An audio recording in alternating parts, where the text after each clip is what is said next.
It is overtime here at Old Favorite Friday, and I'm at Barrel Amongst Brewing as always with my partner in crime, my head brewer Ralph Renault, and we are talking about Belhaven Scottish Ale. Now, this is a beer that I admittedly have not had in a long time. When I first got into my beer journey, I drank a good amount of this beer. I love drinking this because it had so many things that were similar in character to the big Belgians that I like. Big fruity flavors, malt-driven, just rich and decadent, right? And it's its own thing. A Scottish ale is its own thing. Sometimes people confuse the term Scottish ale with wee heavy. Wee heavies, to my understanding, are a little bit higher in gravity. This is a 5.2% beer. As you can see, kind of amber. Kind of see that in the video. Amber in color, gorgeous. This is a nitro beer. So it's a little bit, has that kind of mouthfeel, that creamy mouthfeel. And Ralph, this is the first time you're trying this beer. What are your impressions? Yeah, so I'm really enjoying this because, as you know, I'm a big fan of all different British styles, whether they're Irish, Scottish, English, kind of the whole British Isles.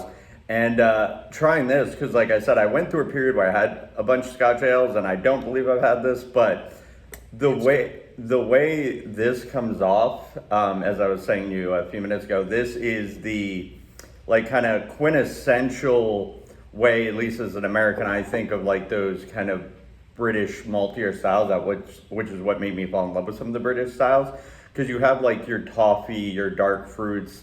I want to say molasses, it's almost like caramel because it's not as heavy as a molasses. That would be more like I imagine with like when I've had wee heavies, but it's kind of like your quintessential. I think you might have even said it, almost barley wine-esque, just not to quite that oomph, with some of those big beers. But it is, to me, like, if you were just wanting to introduce somebody to, like, British styles in a general sense, I would highly recommend handing them this. So, you mentioned two things I need to touch on. One, toffee. When I have had people ask, and I'll do beer events and tastings, and I'll mention the flavor of toffee, and oftentimes people look at me confused. I mean, there's toffee in candy bars and things of that nature. This is the flavor of toffee to me. Mm-hmm. This is one of the quintessential, to use that term several times in this video, this is one of the quintessential versions of a beer that has that toffee flavor, which is fantastic. The second thing you talked about was the English barley wine.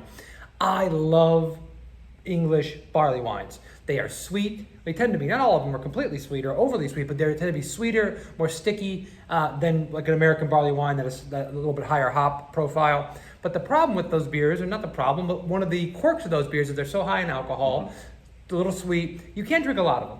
This is a 5.2% beer that has just the right amount of sweetness and is immensely drinkable. So you get all that flavor, all that complexity, and you get that in a much more consumable, quaffable product.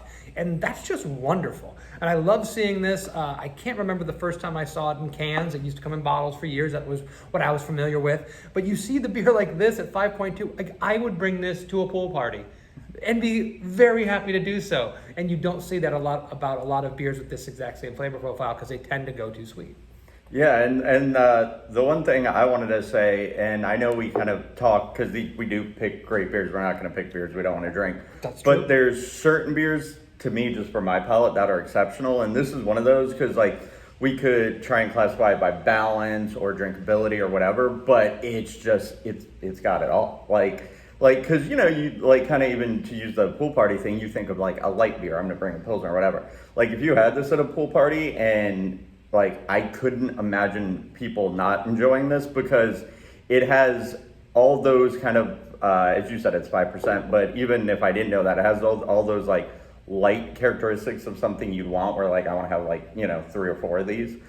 But there's so much, they pack so much flavor into that. Like, it's almost like it's almost ironic because it's like, how do you get all these great flavors that you think of with bigger beers into such a drinkable small package and just execute it perfectly? Yeah, and there's nothing. We oftentimes as brewers we sit around and we think about like imperfections. We were just sampling a beer that was a collaboration beer that we did, and Ralph and I are sitting around, and the first thing we're doing is trying to pick out problems. What don't we like about this beer? What are we looking at that we can improve? Is there a flavor profile that's conflicting with another flavor profile? Is one thing on a balance? When we drink a lot of these beers from Old Favorite Friday, and you just hit the nail on the head, there's nothing wrong with this beer. They've done everything correct. They've hit the flavor profile with the balance and the sugars. Everything is on point, and it makes for such a just delicious, and I keep using the word drinkable, but I'm shocked at what kind of flavor profile you get, because usually when you do this, you are talking about a under attenuated imperial stout, right? Because they're not as roasty anymore, and you get all those big fruity caramel chocolate flavors. Or you're looking at something like that, and you don't have something that this well balanced. I also have to point out that this is, I don't know if it's advertised as a nitro can, but it has that kind of body. It has a widget inside the can. And I am not a big fan of those beers traditionally, right? With the exception of Guinness, I would almost always prefer to have my beer with CO2 carbonation and a higher carbonation level. This just works.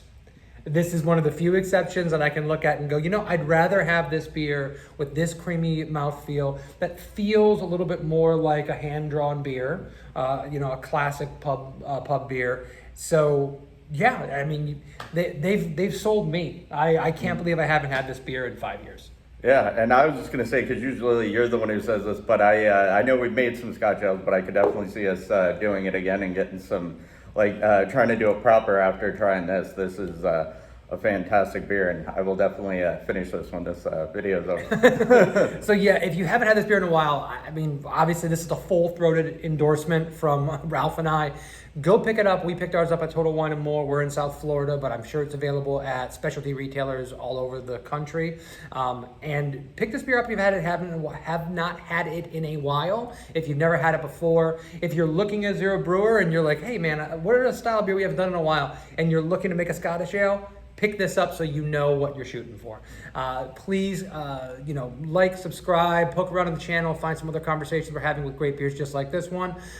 Tell us what we should be drinking next week for Old Favorite Friday, and we'll see you again next time. Cheers. Cheers.